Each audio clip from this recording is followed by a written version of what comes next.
नमस्कार दोस्तों, आप सभी का अतुल राजस्थान पर एक बार फिर से स्वागत है। तो आज का मोटिवेशन है बेहतर से बेहतर की तलाश करो, बेहतर से बेहतर की तलाश करो, मिल जाए मंजिल तो समंदर की तलाश करो। अरे हर एक पत्थर से शीशा टूट जाता है, लेकिन शीशे से पत्थर टूट जाए ऐसे शीशे की तलाश करो। ठीक है, तो आज पढ़ेंगे अपन फिजियोलॉजी। फिजियोलॉजी क्या होती है कि विज्ञान की वह शाखा जिसके अंतर्गत शरीर के विभिन्न अंगों के कार्यों का अध्ययन किया जाता है, उससे क्या कहते हैं, फिजियोलॉजी कहते हैं। ठीक है,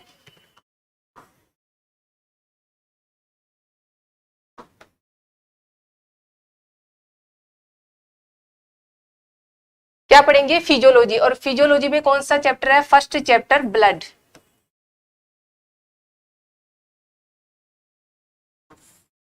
तो ब्लड के अध्ययन को क्या कहते हैं, हिमेटोलॉजी।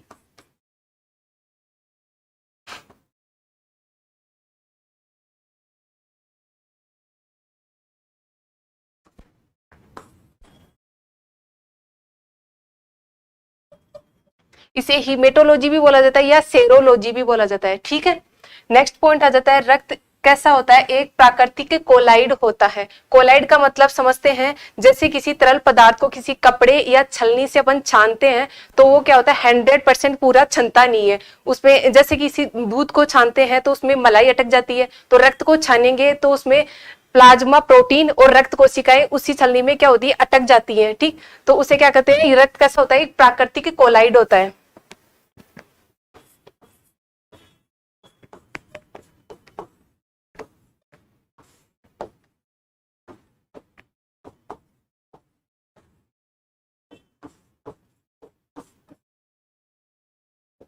ठीक है, नेक्स्ट पॉइंट आता है कि रक्त किस प्रकार का उत्तक होता है। तो रक्त एक तरल संयोजी उत्तक होता है। अपने शरीर में 4 प्रकार के उत्तक पाए जाते हैं। एक तो होता है उपग्रह उत्तक, एक होता है संयोजी उत्तक, दूसरा होता है बाष्पेशीय उत्तक, और चौथा कौन सा होता है, तंत्रिकीय उत्तक होता है।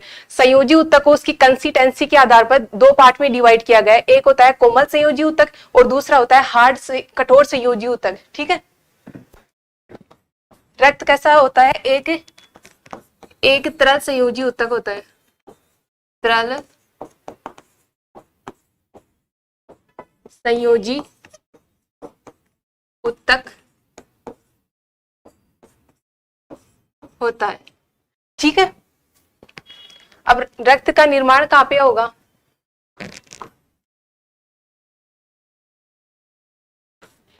ब्लड का निर्माण भ्रूणीय मेसोडर्म में होता है। जब भी भ्रूण का मां के पेट में विकास होता है तो 3 परतों के द्वारा होता है। एक तो आ जाती है एक्टोडर्म, दूसरी आती है मीजोडर्म और तीसरी आती है एंडोडर्म। एक्टोडर्म क्या करती है, बाहर वाली परत का निर्माण करती है। मीजोडर्म क्या करती है, मध्य वाली परत का बनाएगी। और एंडोडर्म क्या करती है, अंदर वाली परत का निर्माण करती है। तो रक्त का निर्माण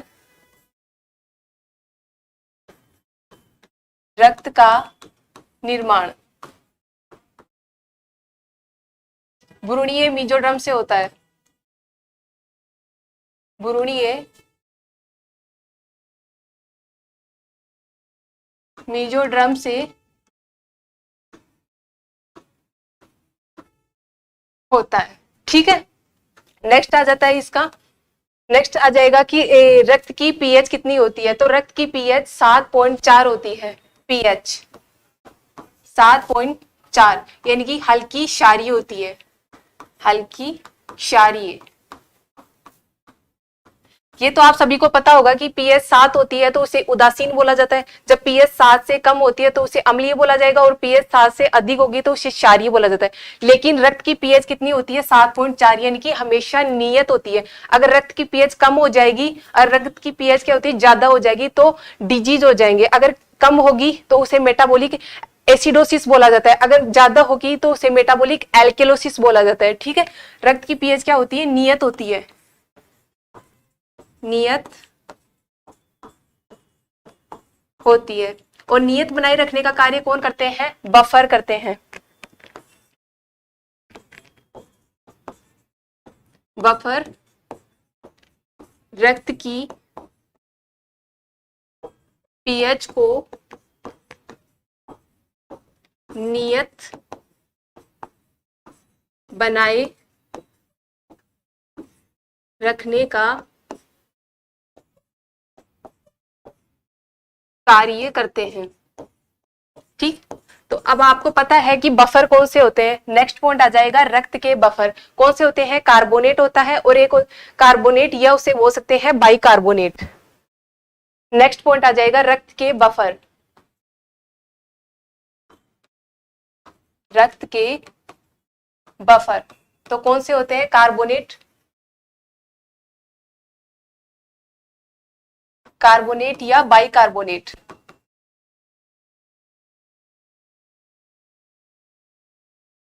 ठीक है, तो इसमें नेक्स्ट पॉइंट आ जाएगा फिर कि रक्त का रंग कैसा होता है। तो सभी को, ये तो छोटे से बच्चे को भी पता होता है कि रक्त का रंग लाल होता है। अगर किसी को नहीं पता तो पता कर लेना, कट मार के कर लेना, ऐसे नहीं कि किसी का सर फोड़ के कर लो। ठीक है, तो रक्त का रंग कैसा होता है, लाल होता है।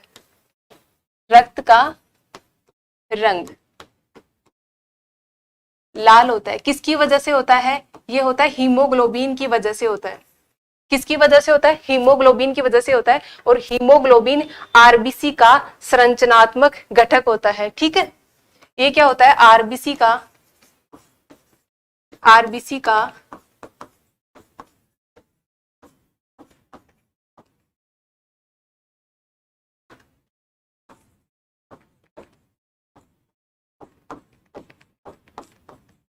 आरबीसी का संरचनात्मक घटक होता है। वही बात कर ले हीमोग्लोबिन का कार्य क्या होता है। इसका कार्य होता है O2 का परिवहन करना। ये कुछ मात्रा में CO2 का परिवहन भी करता है। O2 का परिवहन करना, O2 का परिवहन करना। ठीक है बच्चों, अब आगे आपसे एक क्वेश्चन पूछती हूँ। दो रक्त वाहिनियां लेते हैं, एक तो कौन सी होती है, धमनी, एक तो कौन सी होती है धमनी और दूसरी कौन सी होती है, सीरा।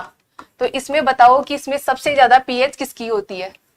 पीएच पूछी जा रही है, पीएच इसमें सबसे ज्यादा धमनी की होगी। क्यों होगी, क्योंकि धमनी में क्या बहता है, शुद्ध रक्त, और सीरा में क्या बहता है, अशुद्ध रक्त। जहां पे शुद्ध रक्त बहेगा वहां पे ऑक्सीजन ज्यादा होगी, और जहां अशुद्ध रक्त बहता है वहां क्या होती है, CO2 ज्यादा होती है। शुद्ध रक्त, और इसमें क्या बहता है, अशुद्ध रक्त।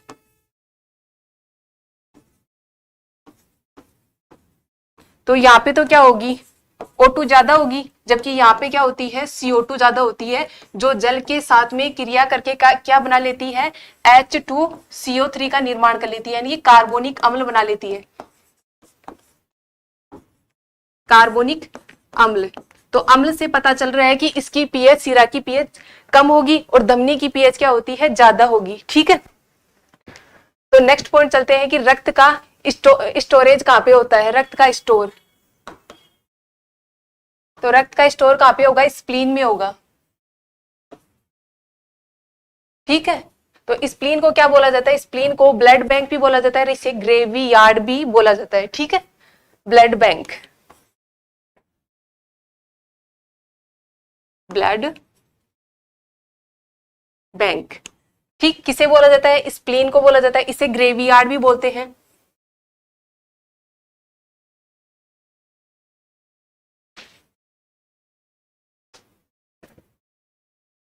ठीक है, इसे क्या बोलते हैं, स्प्लीन को ब्लड बैंक भी बोलते हैं और स्प्लीन को ही क्या बोलते हैं, ग्रेवी यार्ड बोलते हैं। नेक्स्ट पॉइंट आ जाता है कि रक्त में क्या पाया जाता है, रक्त में प्लाज्मा भी पाया जाता है। रक्त में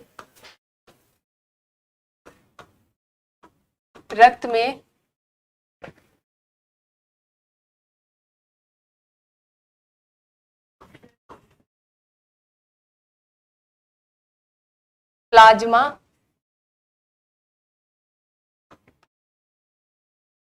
पाया जाता है। ठीक है, और इस प्लाज्मा का रंग कैसा होता है, प्लाज्मा का रंग होता है रंगहीन से पीला होता है। कैसा होता है, रंगहीन से पीला होता है। कैसा होता है, रंगहीन से पीला होगा, और पीला किसकी वजह से होगा, ये बिलीरुबिन की वजह से होता है। किसकी वजह से होता है, बिलीरुबिन की वजह से होता है।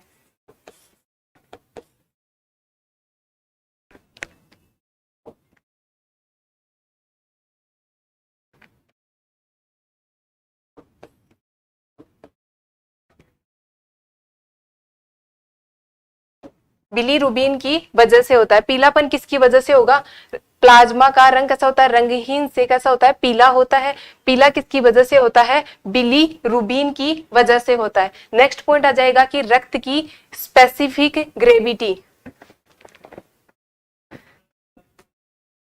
रक्त की स्पेसिफिक ग्रेविटी।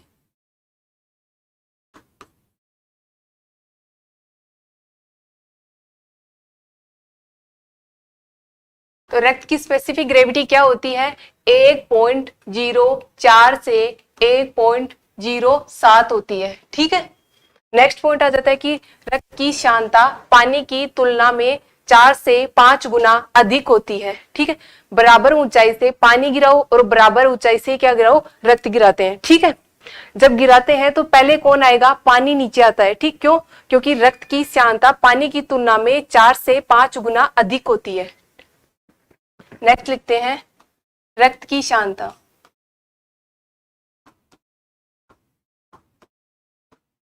रक्त की सांद्रता पानी की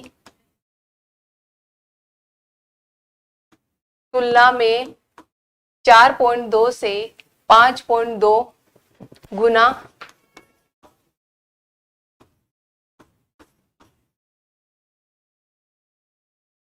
अधिक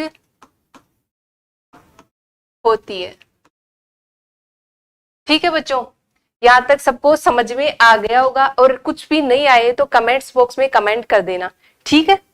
अब नेक्स्ट पॉइंट चलते हैं, रक्त के निर्माण की प्रक्रिया को क्या कहते हैं? रक्त के निर्माण की प्रक्रिया को बोलेंगे अपन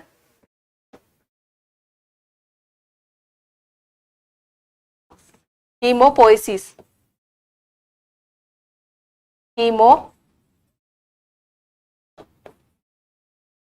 हीमोपोइसिस बोला जाता है किसके निर्माण की?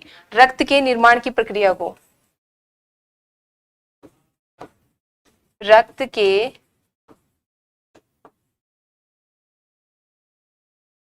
निर्माण की प्रक्रिया को क्या बोलते हैं? हीमोपोइसिस बोलते हैं। यहां तक सबको समझ में आ गया होगा। अपन ने क्या क्या पढ़ा है? आज पढ़ रहे हैं अपन ब्लड। तो ब्लड में पहले फर्स्ट पढ़ा है कि रक्त के अध्ययन को क्या बोलते हैं? उसे बोलते हैं हीमेटोलॉजी, या उसे बोलते हैं सेरोलॉजी भी बोलते हैं। रक्त किस प्रकार का ऊतक होता है? रक्त एक तरल संयोजी ऊतक होता है। इसका निर्माण कहाँ पे होता है? भ्रूणीय मेसोडर्म में होता है। ठीक है। फिर नेक्स्ट बात की है अपन ने, रक्त की पीएच क्या होती है? तो रक्त की पीएच 7.4 होती है। किसकी वजह से? ये रक्त की पीएच हमेशा नियत होती है। किसकी वजह से? नियत बनाए रखने का कार्य कौन करेगा? बफर के द्वारा किया जाएगा। और बफर कौन से होते हैं? कार्बोनेट होते हैं या बाइकार्बोनेट होते हैं। ठीक है। फिर अपन ने बात की है कि रक्त का रंग कैसा होता है? लाल होता है। किसकी वजह से होगा? वो हीमोग्लोबिन की वजह से होगा। हीमोग्लोबिन क्या होता है? आरबीसी का संरचनात्मक घटक होता है। और हीमोग्लोबिन का कार्य क्या होता है? O2 का परिवहन करना। ठीक है बच्चों। फिर अपन ने पढ़ा है कि रक्त की स्पेसिफिक ग्रेविटी कितनी होती है? 1.04 से 1.07। और रक्त की सांद्रता पानी की तुलना में 4.2 से 5.2 गुना अधिक होती है। क्योंकि उसे समान ऊंचाई से गिराते हैं तो नीचे पहले कौन आएगा? ठीक है, पहले कौन आएगा? पानी आएगा। ठीक। तो नेक्स्ट देखते हैं अपन की रक्त के निर्माण की प्रक्रिया को क्या बोलते हैं? हीमोपोइसिस बोला जाता है। ठीक। यहां तक किसी को कोई दिक्कत नहीं होनी चाहिए।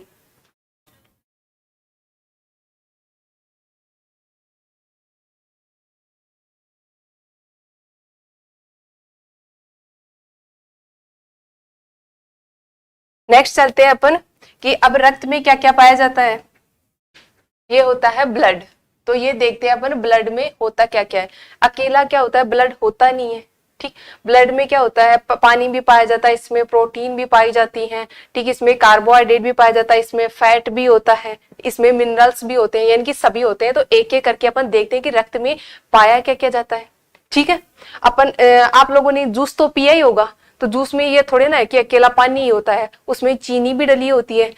कोई फल वगैरह का उसमें मतलब कि रस वगैरह ये भी डला होता है, पानी भी होता है। ठीक। तो यही इस रक्त का काम है कि रक्त में होता क्या क्या है। ठीक है।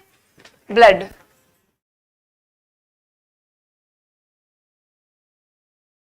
और बच्चों ध्यान रखना, मतलब कि ये हर चीज अपन पढ़ रहे हैं, तो इसमें जो भी कुछ अगर आप लोगों को समझ में ना आए ना, तो उसमें ना कमेंट बॉक्स में जरूर कमेंट करना, वरना मेरे को पता नहीं चलेगा कि आप लोगों को क्या नहीं समझ में आया। ठीक है, तो अपन पढ़ेंगे ब्लड। ब्लड में क्या क्या होता है? एक तो होता है प्लाज्मा,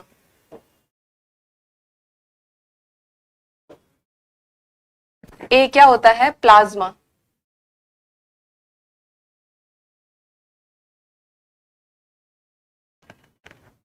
ऐसे करती हूँ फिर डायग्राम वो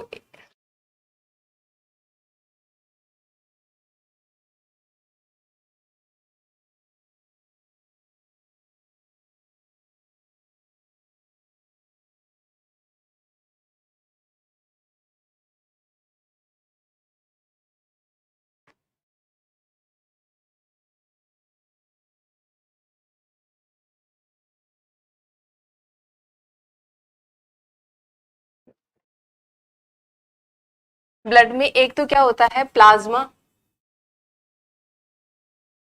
प्लाज्मा। और दूसरा क्या होता है? कोशिकीय भाग, यानी कि ब्लड कार्पल्स होती है। Blood blood carpals.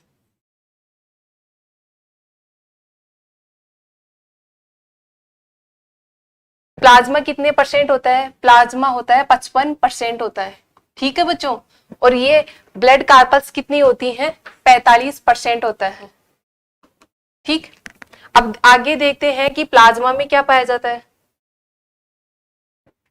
प्लाज्मा में क्या क्या पाया जाता है? तो प्लाज्मा अकेला नहीं होता, प्लाज्मा में क्या होता है? जल होता है और ठोस पदार्थ होते हैं। क्या होगा? एक तो क्या होगा? जल, और दूसरा क्या होता है? ठोस पदार्थ। ठोस पदार्थ होता है। ठीक, जल कितना होता है? 92% होता है। ठीक, और ठोस पदार्थ कितना होता है? 8% होता है। इस ठोस पदार्थ में इनकी सब कुछ आ गया, कार्बोहाइड्रेट भी इसी में आ गया, प्रोटीन भी इसी में आ गया, फैट भी इसी में आ गया, मिनरल आ गया, विटामिन आ गए। ठीक है, तो अपन एक एक करके सभी को पढ़ते हैं।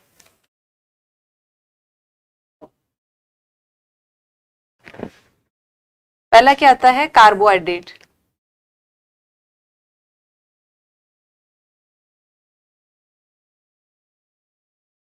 Carbohydrate, protein, protein, fat, mineral,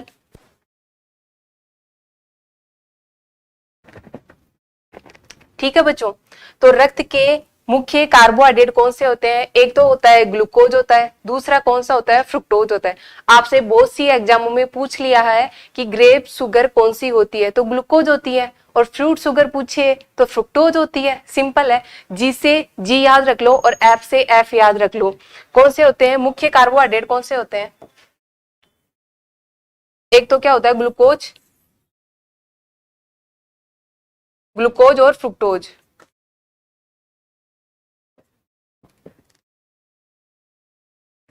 glucose and fructose होता है। तो ग्लूकोज तो क्या होती है? इसे तो ग्रेप शुगर बोलते थे, और फ्रुक्टोज को क्या बोलते हैं? फ्रूट शुगर बोलते हैं। ठीक है, नेक्स्ट आती है प्रोटीन। तो 3 प्लाज्मा प्रोटीन पाई जाती हैं। ठीक है, 3 प्लाज्मा प्रोटीन पाई जाती है। कौन कौन सी पाई जाती है? एक तो होती है एल्बुमिन होती है, ग्लोबुलिन होती है, और फाइब्रिनोजन होती है। ठीक है बच्चों, ये भी पूछा, ये इंपॉर्टेंट है कि रक्त में कौन कौन सी प्रोटीन पाई जाती है? एल्बुमिन, ग्लोबुलिन और फाइब्रिनोजन। तो कौन सी आती है? Albumin, albumin first. सेकंड कौन सी आती है? ग्लोबुलिन,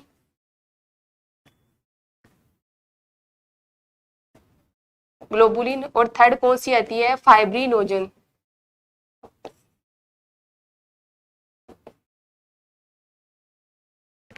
ठीक है, तो एल्बुमिन कितने परसेंट पाई जाती है? ये पाई जाती है 55% पाई जाती है। और ग्लोबुलिन कितने पाई जाती है? 38% पाई जाती है।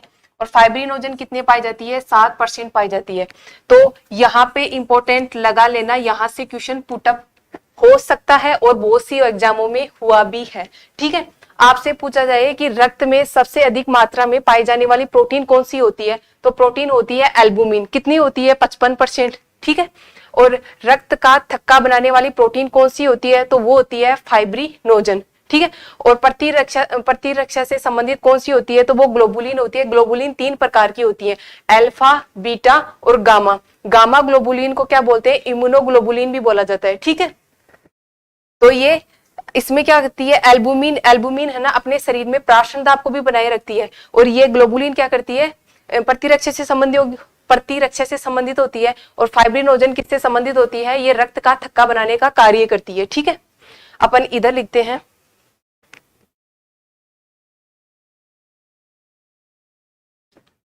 एक एक करके समझते हैं। एक तो होती है एल्बुमिन, एल्बुमिन। तो एल्बुमिन कितनी होती है?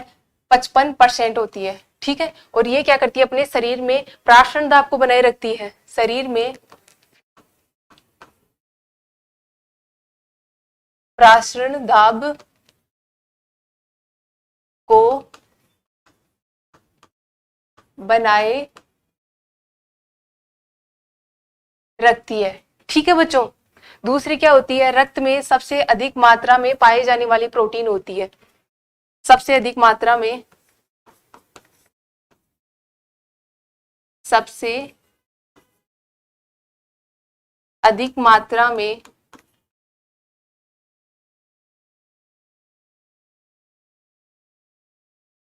पाई जाने वाली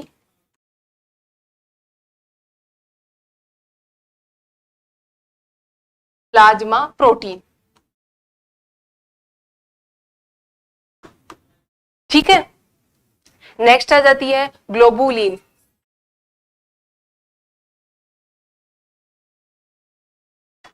ग्लोबुलिन, तो ग्लोबुलिन कितने परसेंट पाई जाती है? ये पाई जाती है 38%। ठीक है।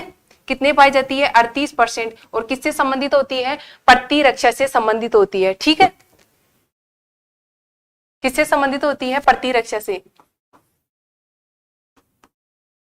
प्रतिरक्षा से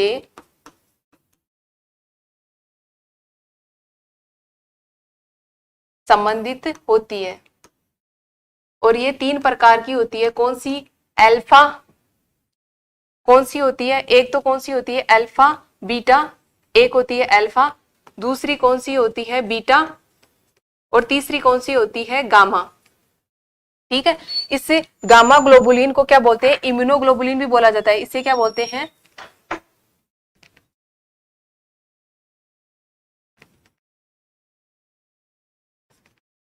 इम्यूनोग्लोबुलिन। और ये इम्यूनोग्लोबुलिन क्या होती है? इसमें 5 प्रकार की होती है। कितनी होती है? 5 प्रकार की आईजी होती है। ठीक, 5 प्रकार की आईजी अपन देखते हैं। इम्यूनोग्लोबुलिन,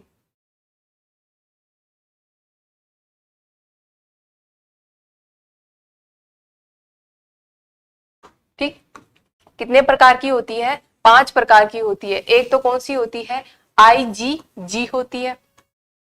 दूसरी कौन सी होती है? आईजीए होती है। और तीसरी कौन सी होती है? आईजीएम होती है। ठीक है। और चौथी कौन सी होती है? आईजीडी होती है। और पांचवी कौन सी होती है? आईजीई होती है। ये तो आप लोगों ने सभी ने बचपन में पढ़ा ही होगा। ठीक है। अगर ये याद ना रहे ना, तो 3 तो ऐसे याद रख लो, गम, GAM। तो 3 याद हो गई ना, IgG, IgA, IgM हो गई। ठीक है। अब ये कितनी कितनी परसेंट पाई जाती है ये भी देखते हैं। ये सब IgG है ना, सबसे अधिक मात्रा में पाई जाती है। कितनी? 80% होती है। ठीक। और ये कितनी होती है? 10 से 15% होगी। और ये वाली होती है 5 से 10% होती है। ठीक है। और ये होती है 0.2%। और ये होती है 0.1% होती है। अब अपन ये क्या क्या करती है? जी तो क्या करती है? प्लेसेंटा बैरियर को क्रॉस करके भ्रूण को प्रतिरोधक क्षमता प्रदान करती है। प्लेसेंटा बैरियर को क्रॉस करके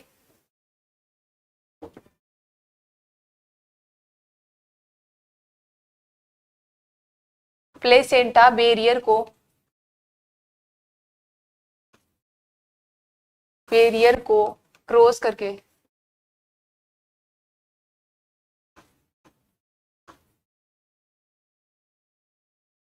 भ्रूण को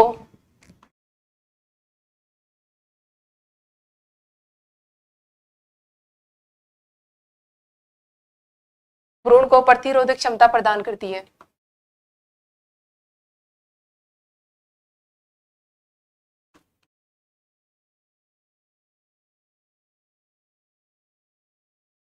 ठीक है, और ये क्या होती है IgA, ये सभी स्राव होते हैं, जैसे दूध, आंसू हुआ, लार हुआ, सभी स्राव में पाई जाती है। कौन पाई जाती है? IgA। इसे बोलते हैं सीक्रेटरी एंटीबॉडी भी बोला जाता है। ये सभी स्राव में पाई जाती है, सभी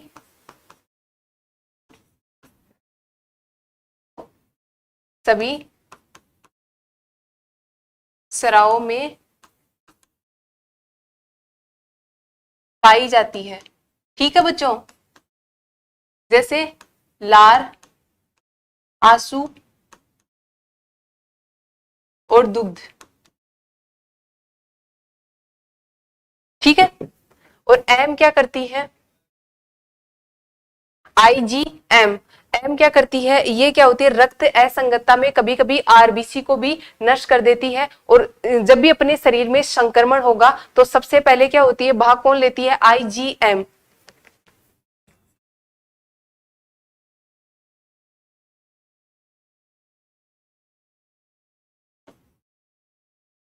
सर्वप्रथम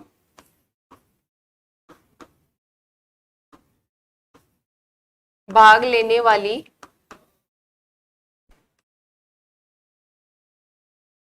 एंटीबॉडी। ठीक है, ये सर्वप्रथम क्या करती है? भाग लेती है और रक्त असंगतता में आरबीसी को भी नष्ट कर देती है। ये क्या होती है? मोटी होती है, इनकी भारी होती है। IgD क्या होती है? ये सरफेस पर पाई जाती है, इनकी इसे मतलब कि बोल सकते हैं अल्प मात्रा में भी पाई जाती है, और एक होती है सरफेस पर पाई जाती है, सतह पर पाई जाती है, सरफेस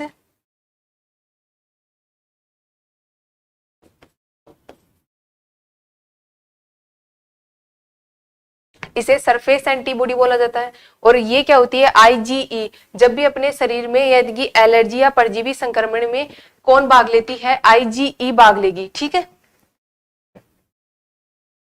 परजीवी संक्रमण में, एलर्जी या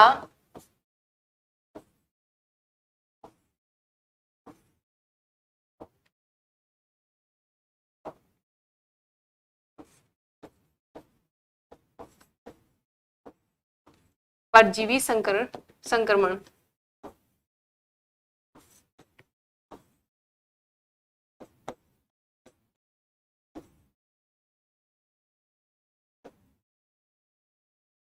ठीक है, अब अपन एक बार फिर से देख लेते हैं। ये तो क्या करती है? IgG प्लेसेंटा बैरियर को क्रॉस करके भ्रूण को प्रतिरोधक क्षमता प्रदान करेगी। ये क्या करती है? सभी जितने भी स्राव हैं, आंसू, दुग्ध या लार देख लेते हैं, सभी में पाई जाती है। IgM क्या करती है? ये सर्वप्रथम भाग लेने वाली एंटीबॉडी होती है, जब भी अपने शरीर में संक्रमण होगा तब। ठीक है बच्चों, IgD क्या करती है? ये सरफेस पर पाई जाने वाली, इसे सरफेस एंटीबॉडी भी कहा जाता है। ठीक, और दूसरी कौन सी होती है? IgE। ये एलर्जी या परजीवी संक्रमण में भाग लेने वाली एंटीबॉडी है। ठीक है, अपन नेक्स्ट पढ़ते हैं। अब अपन ने प्लाज्मा पढ़ लिया, नेक्स्ट पढ़ते हैं ब्लड कार्पल्स। ठीक है, यानी कि कोशिकीय भाग में क्या क्या पाया जाता है? कोशिकीय भाग में एक तो होती है आरबीसी, दूसरी कौन सी होती है? WBC, और तीसरी कौन सी होती है? प्लेटलेट्स। ठीक, एक एक करके पढ़ते हैं अपन। सेकंड होता है ब्लड कार्पल्स।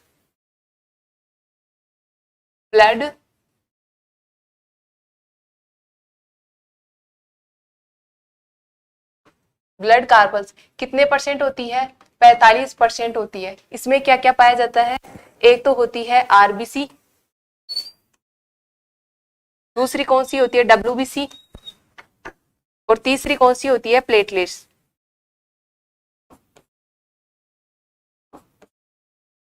ठीक है, तो आरबीसी होती है रेड ब्लड कार्पल्स होती है, ये होती है व्हाइट ब्लड कार्पल्स होती हैं, और प्लेटलेट्स होती हैं। ये क्या करती हैं? शरीर में O2 परिवहन का कार्य करती हैं, जबकि WBC किससे संबंधित होती है? प्रतिरक्षा से संबंधित होती है। और प्लेटलेट्स क्या करती है? अपने शरीर में रक्त का थक्का बनाने का कार्य करती हैं। तो आपसे बहुत सी एग्जामों में पूछ लिया गया है कि रक्त में सबसे अधिक संख्या में पाई जाने वाली कोशिका, रक्त कोशिका बताइए। तो सबसे अधिक संख्या में कौन सी पाई जाती है? RBC पाई जाती है। फिर कौन सी पाई जाएगी? प्लेटलेट्स। संख्या की बात कर ले तो संख्या में सबसे अधिक पाई जाती है RBC, फिर पाई जाती है प्लेटलेट्स, फिर पाई जाती है WBC। कितनी होती है? ये तो होती है 7 से 10 मिलियन पर माइक्रोलीटर रक्त में, और वो होती है 3 से 6 लाख पर माइक्रोलीटर रक्त में, और वो होती है 7000 के समथिंग। ठीक है। दूसरा क्वेश्चन पूछा जा सकता है आपको आकार को लेकर कि सबसे बड़े आकार की कौन सी होती है? तो सबसे बड़े आकार की होती है WBC, और फिर कौन सी होती है? RBC, और सबसे छोटी कौन सी होती है? प्लेटलेट्स।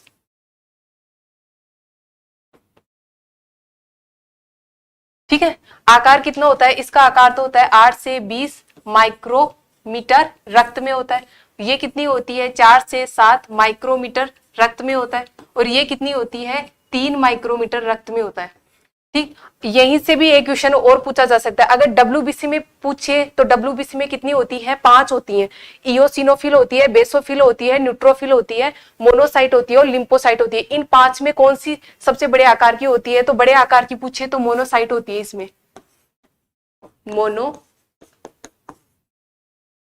मोनोसाइट होती है। और रक्त में पूछ ले कि सबसे छोटे आकार की रक्त कोशिका कौन सी होती है, तो वो आ जाएगी प्लेटलेट्स। ठीक है बच्चों।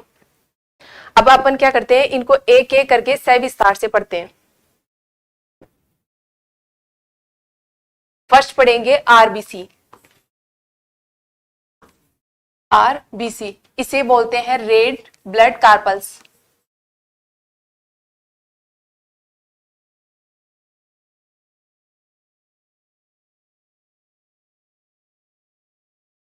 या इसे बोल सकते हैं इरिथ्रोसाइट भी बोला जाता है।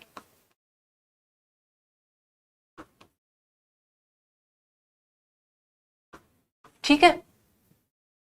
अब नेक्स्ट आ जाता है, नेक्स्ट पॉइंट आएगा इसमें कि RBC की खोज किसने की है? तो RBC की खोज ल्यूवेन हॉक ने की है। ल्यूवेन हॉक ने की है। ठीक। नेक्स्ट पॉइंट आ जाता है, जैसे रक्त के निर्माण की प्रक्रिया को क्या बोलते हैं? अपन हीमोपोइसिस बोलते हैं। वैसे ही RBC के निर्माण की प्रक्रिया को भी तो कुछ बोला जाता होगा। तो RBC को क्या बोलते हैं अपन? इरिथ्रोसाइट। तो इसे बोलते हैं इरिथ्रोपोइसिस बोला जाता है। ठीक है। RBC के निर्माण की प्रक्रिया को, RBC के निर्माण की प्रक्रिया को क्या बोलते हैं? इरिथ्रोपोइसिस बोला जाता है।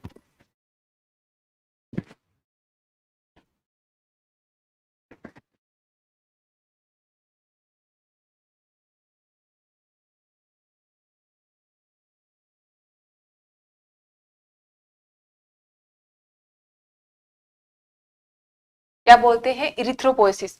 नेक्स्ट पॉइंट आ जाता है इसकी संख्या को लेकर। तो अभी आपको थोड़ी देर पहले बताया कि RBC की संख्या कितनी होती है? 7 से 10 मिलियन पर माइक्रोलीटर रक्त में होती है संख्या। ये आप लोगों से है ना बहुत सी एग्जामों में पूछ लिया गया है। ठीक है। तो ये इंपॉर्टेंट क्वेश्चन भी है यहां से। तो संख्या कितनी होती है? 7 से 10 मिलियन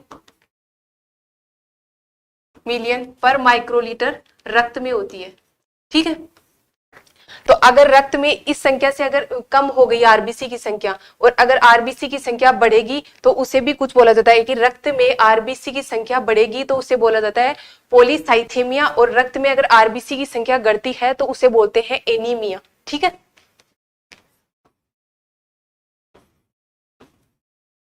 RBC की संख्या का रक्त में बढ़ना, तो उसे क्या बोलते हैं अपन? पॉलीसाइथेमिया। क्या बोलते हैं अपन? पॉलीसाइथेमिया। अगर RBC की संख्या, नेक्स्ट पॉइंट आ जाता है RBC की संख्या रक्त में अगर क्या होती है, गठेगी, तो उसे क्या बोलते हैं, एनीमिया।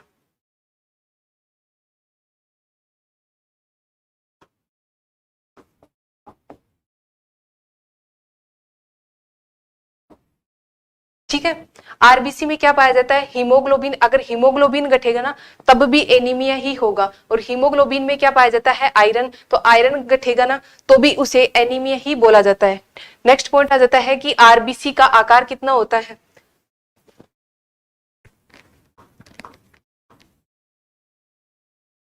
आपसे आकार को लेकर भी क्वेश्चन पूछा जा सकता है। ठीक है, आकार। तो आकार कितना होता है, 4 से 7 माइक्रोमीटर रक्त में होता है। तो यहां से पूछा जाएगा कि जानवरों में सबसे बड़े आकार की आरबीसी किसमें होती है और सबसे छोटे आकार की आरबीसी किसमें होती है। तो बड़े आकार की आरबीसी तो होती है कुत्ते में और छोटे आकार की आरबीसी है बकरी के अंदर। नेक्स्ट पॉइंट आ जाएगा, जानवरों में बड़ी आरबीसी तो किसमें होती है, कुत्ते में होती है। और बात कर ले छोटी आरबीसी, जानवरों में छोटी आरबीसी तो किसमें पाई जाती है, बकरी में।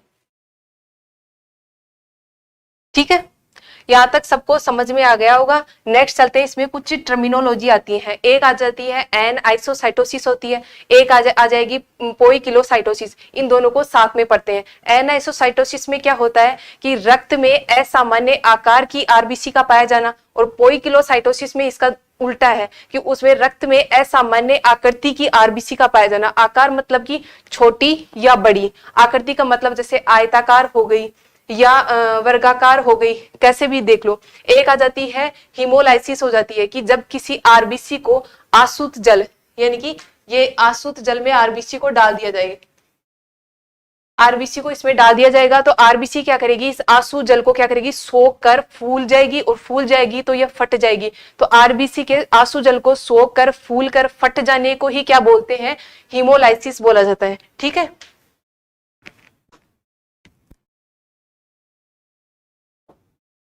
अब अपन एक एक करके इन टर्मिनोलॉजी को देखते हैं।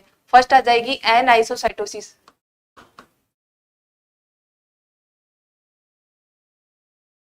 एन आइसोसाइटोसिस तो इसमें क्या आ जाएगा, रक्त में असामान्य आकार की आरबीसी का पाया जाना।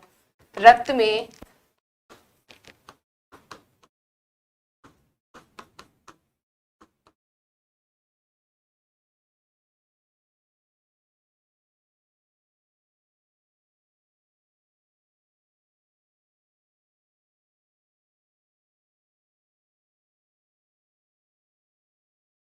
ठीक है बच्चों, नेक्स्ट आ जाएगी पोइकिलोसाइटोसिस।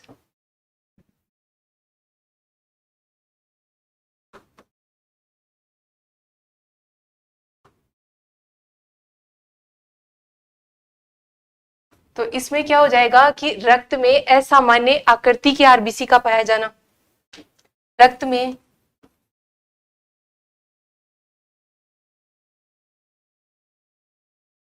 असामान्य आकृति की आरबीसी का पाया जाना। ठीक है बच्चों, नेक्स्ट आ जाएगा इसमें हीमोलाइसिस। हीमोलाइसिस तो हीमोलाइसिस क्या होता है कि आरबीसी आंसू जल को फूल कर, आरबीसी आंसू जल को सोख कर फूल कर फट जाएगी। आरबीसी आसुत जल को सोख कर फूल कर फट जाती है। यहां तक सबको समझ में आ गया होगा। ठीक है बच्चों, समझ में आ रहा है या नहीं आ रहा है। ठीक है बच्चों, तो नेक्स्ट चलते हैं अपन आरबीसी का जीवन काल। तो आरबीसी का जीवन काल क्या हो जाएगा? आरबीसी का जीवन काल अलग अलग पशुओं में अलग अलग होता है, ठीक है। आरबीसी का जीवन काल, आरबीसी का जीवन काल, आरबीसी का जीवन काल देखते हैं अपन। पहले देखते हैं पोल्ट्री में कितना होता है। तो पोल्ट्री में कितना होता है? इसमें होता है 30 डेज, ठीक है। नेक्स्ट देखते हैं अपन केट। तो केट में कितना होता है? केट में हो जाएगा 70 डेज। बात कर ले बछड़ा, मेमना या किड। बछड़ा, मेमना या किड, तो इसमें कितना हो जाएगा? 50 से 100 दिन का हो जाएगा, ठीक है। दूसरा देखते हैं अपन, यानी कि ह्यूमन, ह्यूमन या डॉग। तो इसमें कितना होता है? 120 डेज, 120 दिन का हो जाएगा। बात कर ले रूमिनेंट की।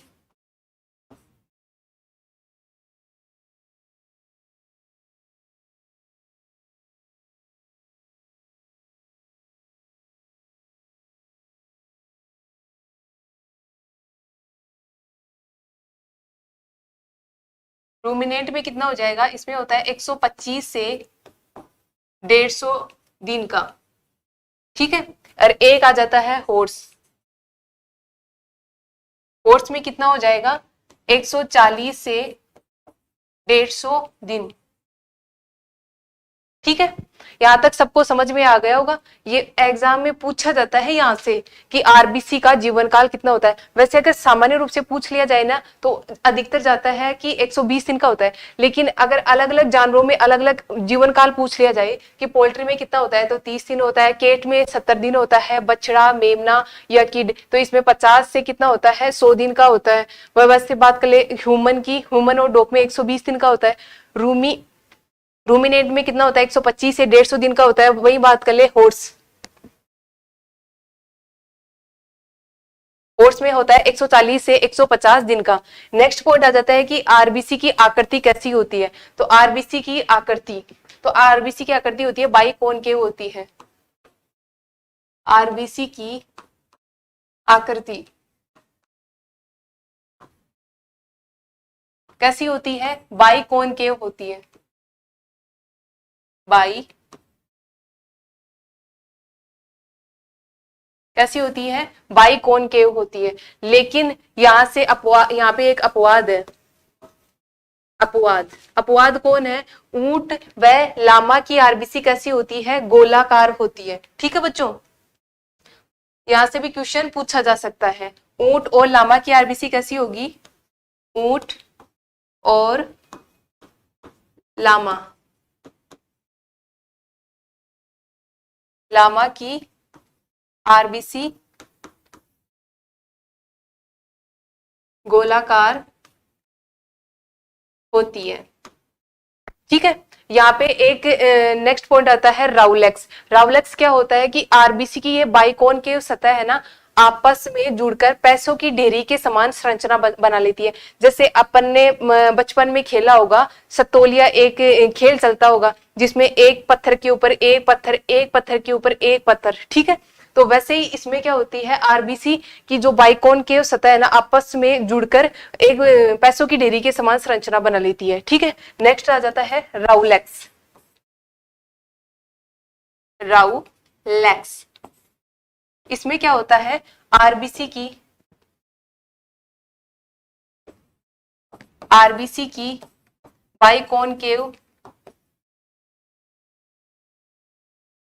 बाइकॉनकेव सतह आपस में जुड़कर पैसों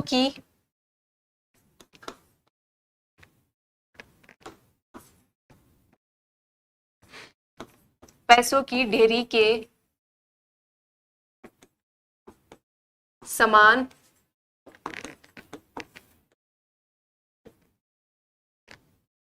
संरचना बना लेती है। ठीक है, ऐसी संरचना बना लेती है यूं करके।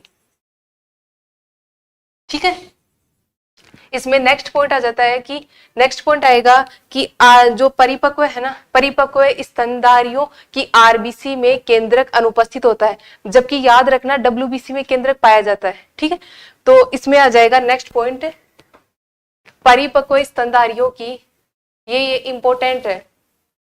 ठीक है, परिपक्व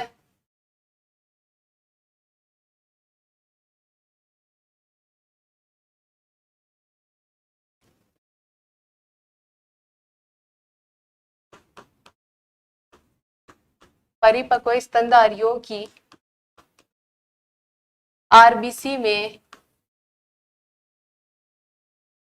केंद्रक अब्सेंट होता है। ठीक है, जबकि यहाँ पे अपवाद आ जाएगा, ऊंट, लामा और पक्षियों की आरबीसी में क्या होगा, केंद्रक पाया जाता है। यहाँ से क्वेश्चन पूछा जाता है कि किसकी आरबीसी में केंद्रक पाया जाता है, यानी कि ऊंट, लामा और पक्षियों की आरबीसी में केंद्रक पाया जाता है, जबकि परिपक्व स्तनधारियों की आरबीसी में केंद्रक नहीं पाया जाता है।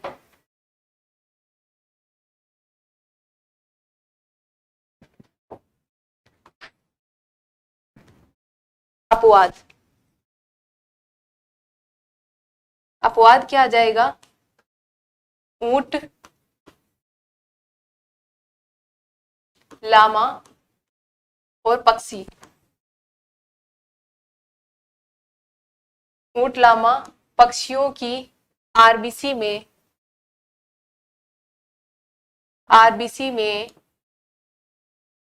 केंद्रक पाया जाता है।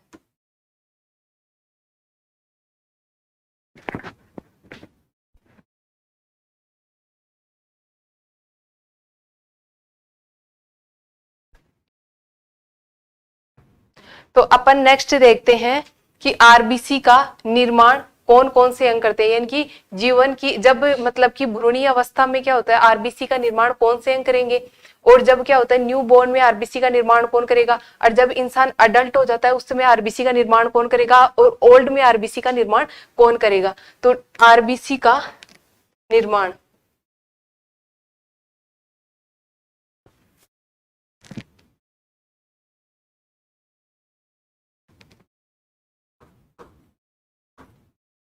आरबीसी का निर्माण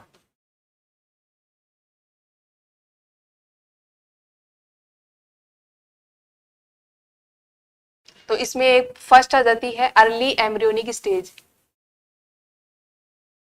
अर्ली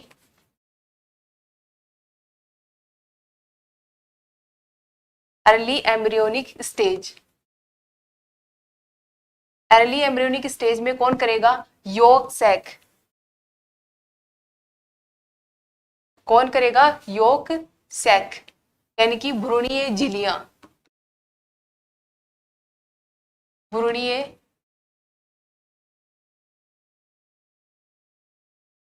झिल्लियां। तो यहाँ पे देखते हैं अपन अर्ली एम्ब्रियोनिक स्टेज कौन सी होती है, यानी कि एक होता है शुक्राणु और एक होता है अंडाणु। शुक्राणु और अंडाणु के आपस में संयोजन से जाइगोट बनेगा, और जाइगोट का क्या होता है, कुछ समय बाद क्या होता है, यूट्रस में क्या होता है, इम्प्लांटेशन हो जाता है। ठीक, इम्प्लांटेशन के बाद जाइगोट में क्या होता है, डिवीजन होता है, यानी कि एक कोशिका से दो, दो से बनेगी चार, चार से बनेगी आठ। ठीक, तो इस अवस्था को क्या बोल, तीन अवस्थाएं होती हैं, एक होता है मोरूला, एक होती है मोरूला, ब्लास्टुला और एक होती है गेस्टुला होती है। ठीक है, तो इस तीनों स्टेज को क्या बोलते हैं, अर्ली एम्ब्रियोनिक स्टेज। तो इस स्टेज में आरबीसी का निर्माण कौन करेगा, यॉर्क सैक, यानी कि भ्रूणीय झिल्लियां। भ्रूणीय झिल्लियां चार होती हैं, कौन कौन सी होती हैं, एक होती है यॉर्क सैक होती है, एमन्यूटिक होती है, एलेंटोइस होती है और कोरियोनिक होती है, जो अपन आगे के चैप्टर में पढ़ेंगे। ठीक है, तो इसमें अर्ली एम्ब्रियोनिक स्टेज में कौन करेगा, यॉर्क सैक करेंगी। अर्ली एम्ब्रियोनिक स्टेज बोला किसके जाता है, अभी थोड़ी देर पहले बता रही हूँ, मोरूला, ब्लास्टुला और गेस्टुला, इन तीन अवस्था को क्या बोलते हैं, अर्ली एम्ब्रियोनिक स्टेज बोला जाता है। ठीक है, नेक्स्ट आ जाती है कि फीटस में कौन करेगा आरबीसी का निर्माण। नेक्स्ट आ जाएगा फीटस।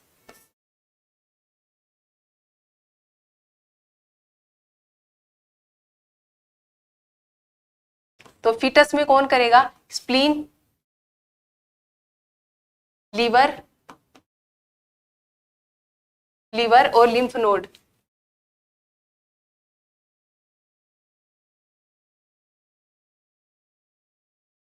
ठीक है, नेक्स्ट आ जाएगा न्यू बोर्न। जब बच्चा क्या होता है, बाहर आता है, तो उसे बोलते हैं न्यू बोर्न। और अडल्ट और ओल्ड में आरबीसी का निर्माण कौन करेगा? तो उसमें करेगी बोन मैरो के द्वारा किया जाता है। किसके द्वारा किया जाता है? बोन मैरो के द्वारा। तीसरा आ जाएगा न्यू बोर्न, न्यू बोर्न। एक आ जाता है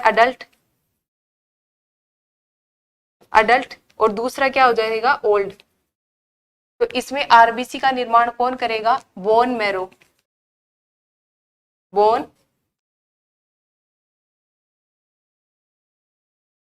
मैरो करेगी।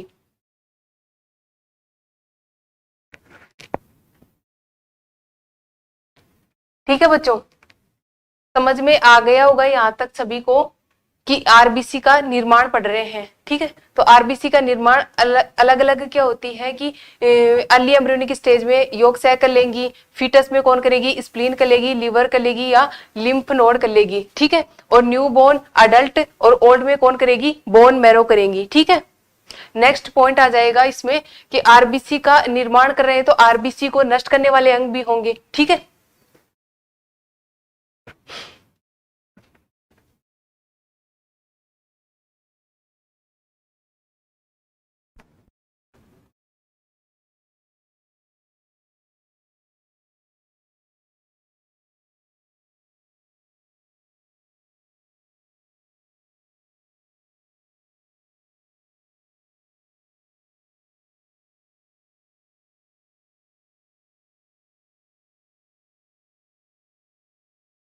नेक्स्ट पढ़ते हैं अपन आरबीसी को नष्ट करने वाले अंग।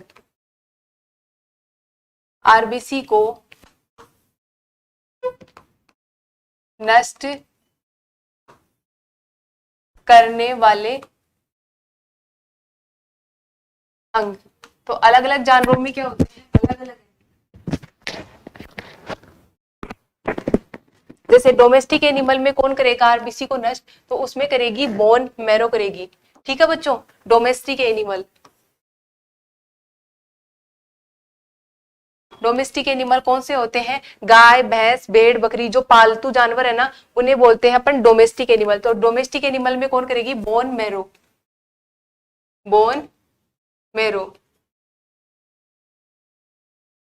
कौन करेगी? Bone marrow. बात कर लेते हैं पक्षियों की, तो पक्षियों में कौन करेगी नष्ट? पक्षियों में करेगी लीवर, पक्षियों में कौन करेगी? लीवर। ठीक, बात कर ले ह्यूमन की। ह्यूमन में कौन करेगी? स्प्लीन करेगी।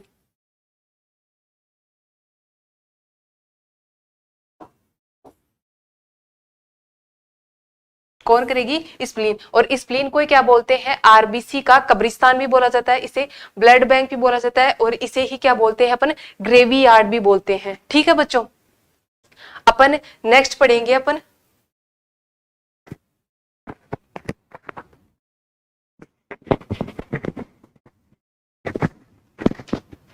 नेक्स्ट टॉपिक आ जाएगा केमिकल कंपोजिशन ऑफ आरबीसी, यानी कि आरबीसी का रासायनिक संगठन। नेक्स्ट आ जाएगा केमिकल कंपोजिशन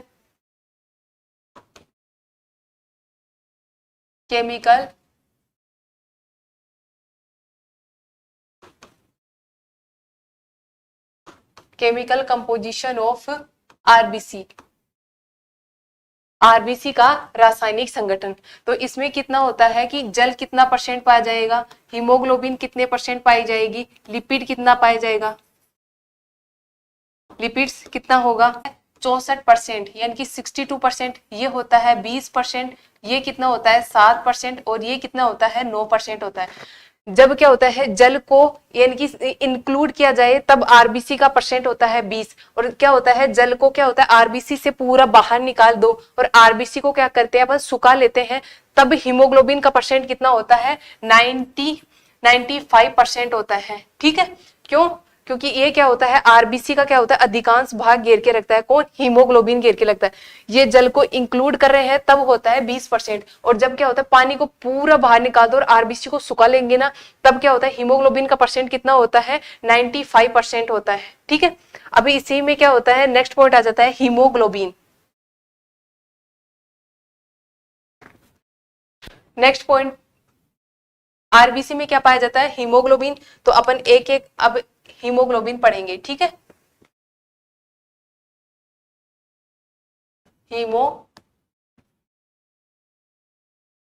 हीमोग्लोबिन। तो हीमोग्लोबिन क्या होता है, आरबीसी का संरचनात्मक घटक होता है। इसमें क्या होता है, हिम कितना एक तो होता है हिम होता है, एक क्या हो जाती है ग्लोबिन। हिम तो क्या होता है, वर्णक होता है, और ग्लोबिन क्या होती है, प्रोटीन। तो हिम कितने परसेंट पाया जाएगा, 5%, और ग्लोबिन कितने परसेंट पाई जाएगी, 95% पाई जाएगी। ठीक है, इसमें क्या होता है, एक तो हिम होता है,